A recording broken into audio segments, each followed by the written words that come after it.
on fire! Ho! I hope you enjoyed last week's Dacetacular Mind where I talked about Weird Al Yankovic and his influence on me.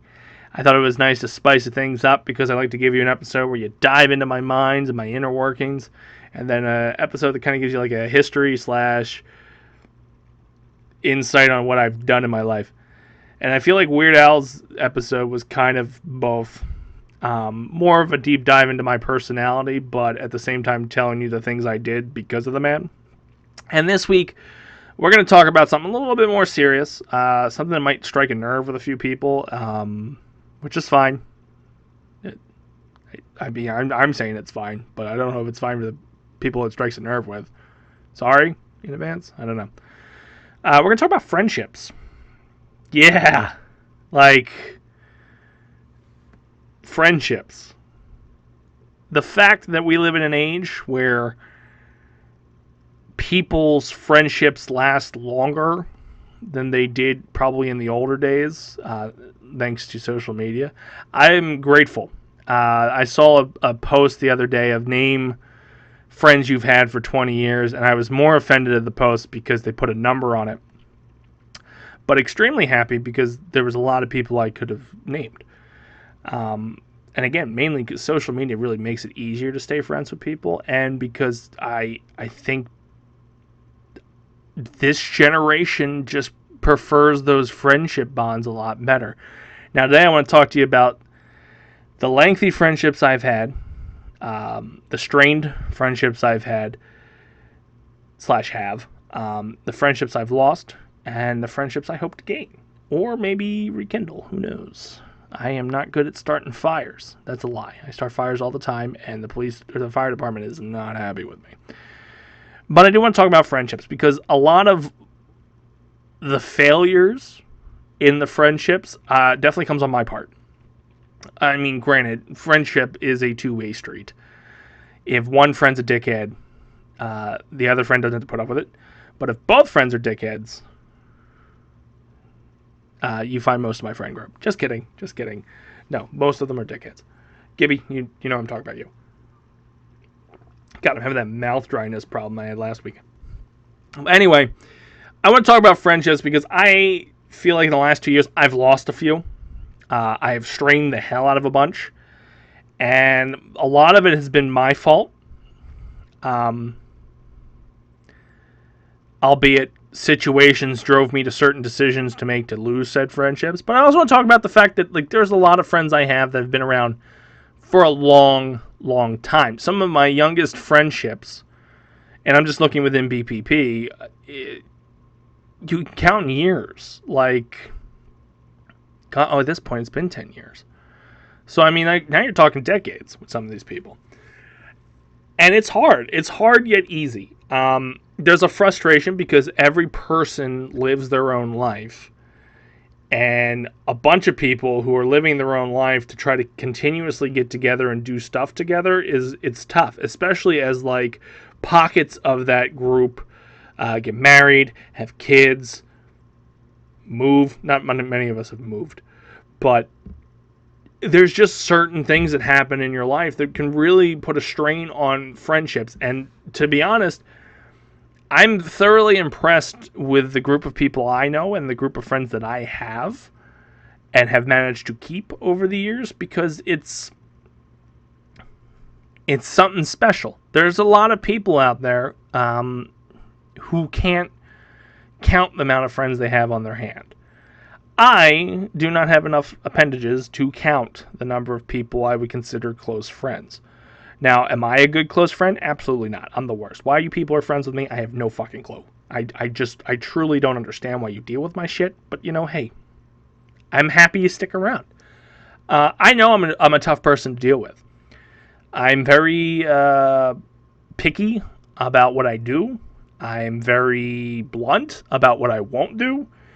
And sometimes I take weird stances, or I take a stand after not taking a stand on things after a while, and it brings a harsh end, or at least a brief suspension of us talking because of me. And I know I'm a problem. God, if you listen to any of these episodes I've been putting out, I will tell you, I'm a fucking basket case. My head is running 1,000 times faster than my body. You can see that because my body does not look like it runs. And I know it's difficult. I have a difficult personality to deal with, which is weird because I feel like I have an easy personality to deal with. And that's why it's difficult. I am very, I want to say easygoing when it comes to stuff. I will literally do whatever. And for those people who call bullshit, I went hiking for a year because that's all there was able to do. So I see your bullshit, and you can look at the bottom of my feet and my fucked up ankles and everything that I went through during a pandemic just to do something. Hiking's stupid. Who wants to walk with a challenge? I just don't get it. But I did it. I'm very easy. I like to think I'm very easygoing. That if like there's a plan put into place, I'll jump on board and usually do it. There's certain things I won't do. I'm not a fan of football, so anything football related, it's gonna be a hard time to convince me. But I feel like people know that at this point, especially if you're my friend. But it doesn't mean I won't go to a game. You told me, hey, we're going to the Eagles game. All right. Hell, I almost went on a road trip to go to a Browns game because they were the worst team in the league and the tickets were cheap and it was in Cleveland and we could do other things in Cleveland. And then we didn't. But a lot of my frustration, I think, with friendships is when I try to lead the charge on plans or I host parties and stuff like that. It's stressful, especially because you make plans well in advance. Like you buy tickets for something in the month of May and the thing's in September, and then the week before the thing, people are like, well, I can't go, or I made other plans. And that's, as a friend, you kind of just bite your lip and move on. But I find myself nowadays just kind of being like, nah, fuck you, man. Like, I made this plan, and you just went and made other plans. And now I gotta eat this fucking thing? No. Which happens so many times to the point where then you just stop asking people to do things. And I think that's where you get into the strained friendships fading away. Now, there'll be a sect of people out there that'll say, well, then it's not really your friends. You have to always keep trying and they don't do anything. Yeah, you're probably right in some instances, but also people live their own lives. So it's very hard. I know, for starters, I live my own life. I am terrible at texting. I don't call. Don't ever call me. God, if you're calling me, you better be on your deathbed. Because if I pick up and find out you weren't dying, I will. The next time you call and you are dying, you're going to die. But I know I do it. I do it all the time. I will set my phone. I'm doing it right now as I record a podcast. I might have been in the middle of a conversation via text messages, sat my phone down, said, I'm going to record this podcast, and then 30 minutes later forget that I was in the middle of a conversation and see it at 10 at night and go, shit. That one's on me. And that's the type of stuff that can really irk people. And I have been giving a lot of passes at that because, you try to practice what we talked about in one of these episodes, empathy, that, shit happens and people forget and people tend to do it. Now, where my brain is my enemy, which is also a common theme I talk about in most of my episodes, is when I think people did it intentionally. Mainly because I've done things intentionally and I know it's a dick move. I mean, the easiest thing is to have a spouse or a significant other that's just like, nah, they don't want to go. And then you didn't even tell them. I mean, I've used that one hard several times. But when I say the word several, I mean several as in like the few times I've said no, I've used it as an excuse and it's probably not real. But I don't say no a lot. It's just when I feel that there's a pattern repeating, or I know that there's an issue there, or there was like I don't want to call it an argument, maybe like a tiff, or a spat. We'll call it a spat. There's a spat. And then you get into like this tit for tat thing. Oh God, I'm rhyming. Where you're back and forth, where you're doing little things. It's passive aggressive fighting because you're friends, and rather than have a blow up and maybe not talk anymore, you get into an instance where you're passive aggressively pissing each other off, and then it just subtly fades away. And that's where I get in my head and think a lot of things that are being done are because of that. And 90% of the times, probably not that. But again, my brain's a dick. I've talked to you about how my brain is stupid and is mean and always assumes the worst, even though my mouth won't say it or my body doesn't say it. My brain's thinking it. So it's rough. And I know I strain friendships that way because of the things I've done. I also want to go on the record saying, though, there are people who have strained relationships on their end, whether they know it or not, from my perspective. And then my brain, sometimes being very black and white of like, oh, well, fuck them, don't ever talk to them again, goes into that mode, and then I lose that friendship. And that's happened on a couple of occasions. Whereas, like, you're dating someone and you don't always want to see the person, like, you want to date that person and just that person, not your friends as well. So you get really annoyed at that, and then you go, fuck them, on to the next. Or you're dating, so a lot of these are coming back to dating someone. Well, actually, no.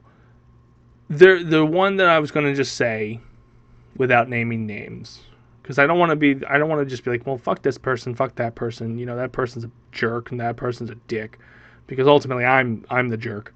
I'm even more of a jerk if I just start naming people. But, there's certain things that, like, you tolerate stuff up to a point, and then you get to a point where you're just like, I'm done. I'm not going to exhaust any more energy on that. And that was me in 2020. Like, I exhausted a lot of energy from 2016 to 2019. And most of you know where that energy was exhausted. So when that blew up in my face, out of my control, after putting a lot into it, I took a very blunt approach of, okay, well, if you're going to be that way, I don't need you in my life anymore. And I lost a few friends, and I want some of them back, because some of it was unintentional, and I didn't mean to alienate that person or people. Other ones, no. I am okay with the decision that I made because of decisions they made that they didn't think I knew they made. And it's just like, I'm not going to deal with it. And it sucks because I don't know why at age 32, 33, I decided to start doing that. Because it's stuff they did in the past. It's just who they are as people, and I had accepted it. And then all of a sudden was just like, nah, I'm done accepting this shit. Which everybody has the absolute right to do to me. People can listen to this podcast right now and immediately, I don't want to talk to him anymore. I don't want to work with him anymore. He's a dick. Like, he's such a jerk. And that's fine. I respect that. I feel like half the people that I'm referencing in this episode probably have taken the same stance I'm taking against me, and that's fine. You have your right to your opinions. You have your right to your view on the scenario that happened. But I know my mindset when it went down, because I think about it a lot. Again, I regret a few of my actions on certain things, but I also am at a point where, like, okay, if you don't want anything to do with me, I'm not going to have anything to do with you. And I think that's more of what I've been trying to say over the past 10 minutes when it comes to the friendships I've lost. And it's kind of obvious because I'm doing a topic about friendship, and this subcategory of friendships lost. People know who I'm not really friends with anymore, and they know who they are. I know who they are. If you're a friend of mine, you know who they are. So it's not very obvious, but I want to just say, one, I appreciate everything we have done in the past. I look back on things fondly. I don't look back things angrily. When those photos pop up or memories pop up, all that stuff, I'm happy we had the opportunity to do all that. Hands down, there is no regret on that aspect. I do regret how some of it went down. I feel that if we had talked in these scenarios, it probably wouldn't have gone down the way that it's gone down. And I regret not being... I regret being the stubborn asshole that I am, because I am stubborn enough to just be like, all right, let it go away. Just, I'm not going to deal with it. And that's a terrible trait, but at the same time, a healthy trait. Because if I would sit there and just keep worrying about it and not saying anything, it's going to eat me alive. But at the same time, I do think about it, and it does bother me from time to time, and I do miss hanging out with pretty much everybody. I don't think ill will wise there's anyone out there I wouldn't not be in a same room with again. I do have like qualifications or like qualifiers before I go back in that room, but no one I can never not see hanging out with again. But at the same time, God, dry mouth. It's like, how do you get nervous doing a podcast when you're all by yourself? It's ridiculous. I'm sorry, but at the same, like I said, with the qualifiers, something had to happen for it to get to that point. And there's their side, and there's my side. From my side, I can tell you, point blank, at least the recent ones, I had a very rough patch. I haven't been quiet about it. I've been very vocal about it. I was very vocal at the time about it. I still am. I don't agree with everything I did during that patch. I'm not proud of everything I did during that patch. But I wasn't me, per se. Because obviously who I was up to that point wasn't working. I had to fix it, had to pivot, and I had been doing what I was doing for a very long time. So to pivot that quickly during a pandemic, there was going to be some bumps in the road. Now, I apologize for my attitude. I apologize for things that I may have said, may have done, may have presented in a bad light, or presented myself in a way that came off offensive, and I apologize. But at the same time, there was clearly a communications breakdown, and you need two people to communicate. So, for the apologies that I am issuing and saying, because I admit I was very hard to deal with in 2020. Still hard to deal with, but I like to think I'm a little bit better. I don't know. You'd have to actually ask people who deal with me on a constant basis if I'm any better. I like to think I am, but then again, I could be wrong. Who knows? I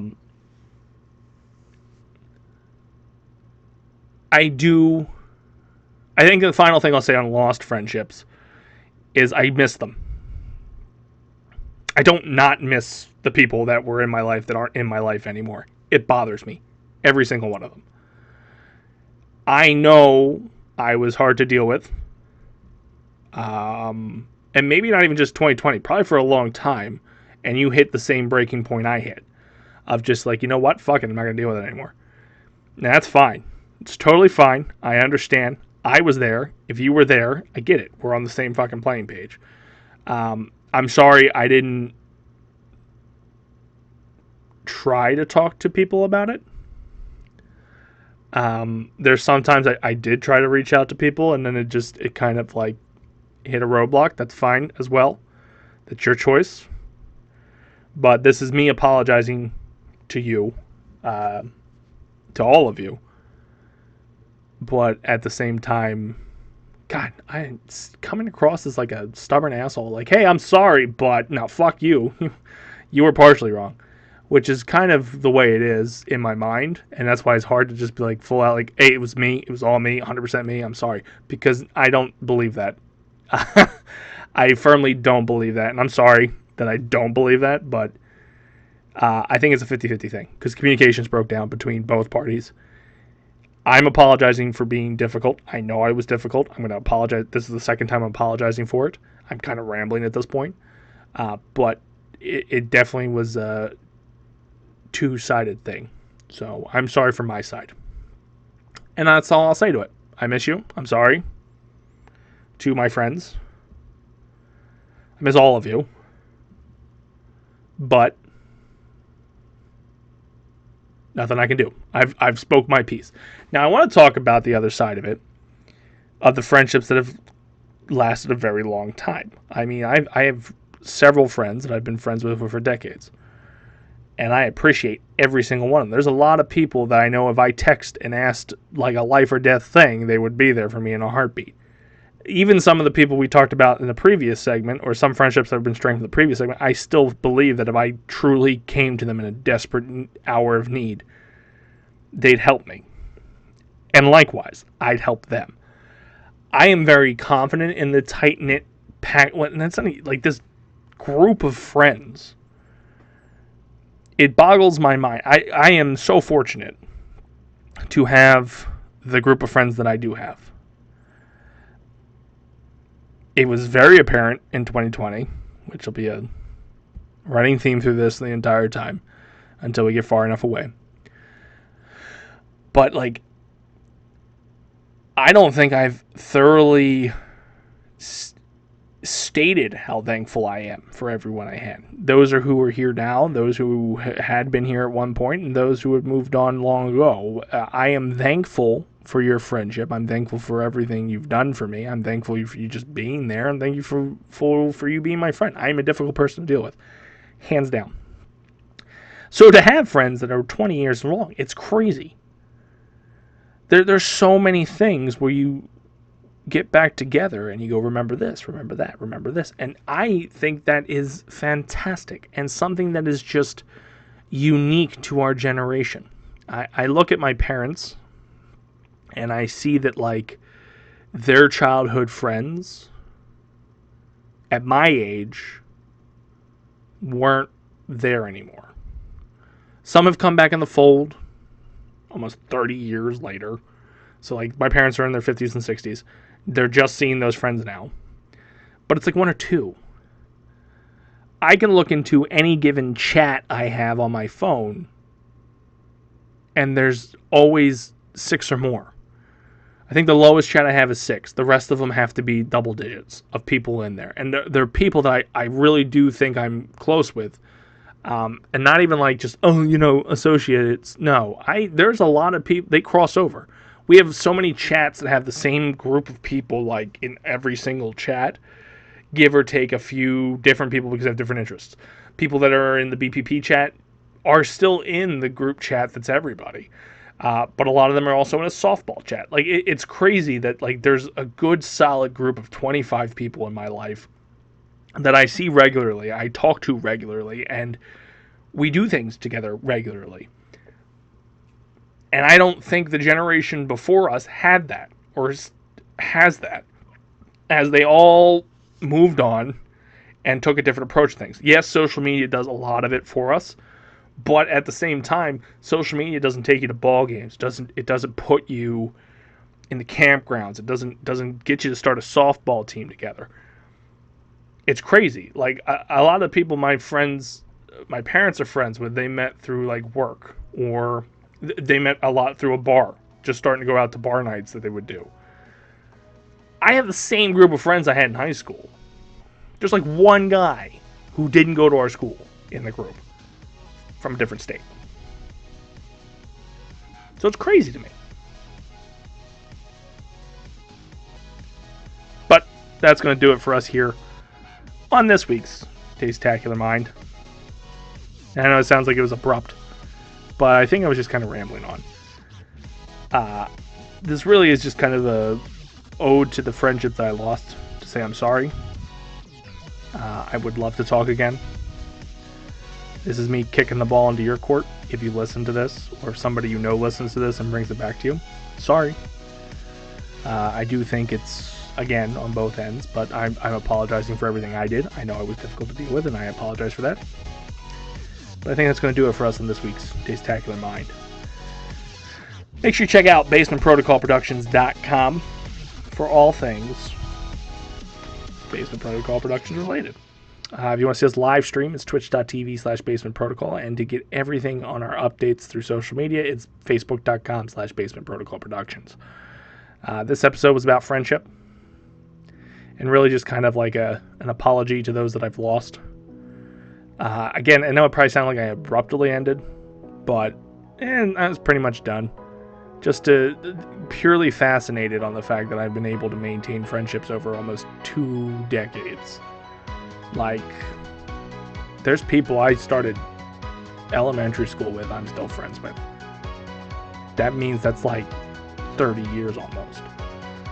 And people from the generation prior don't have that. And you all should be jealous. Anyway, I love all my friends. I truly do. Do anything for them. I hope they don't take this episode in the wrong way. And I guess that'll be the lock back up the Dacetacular Mind for now. Until I open that vault again. Stay Dacetacular. Remember, basement dwellers, stick to the protocol. See you next time.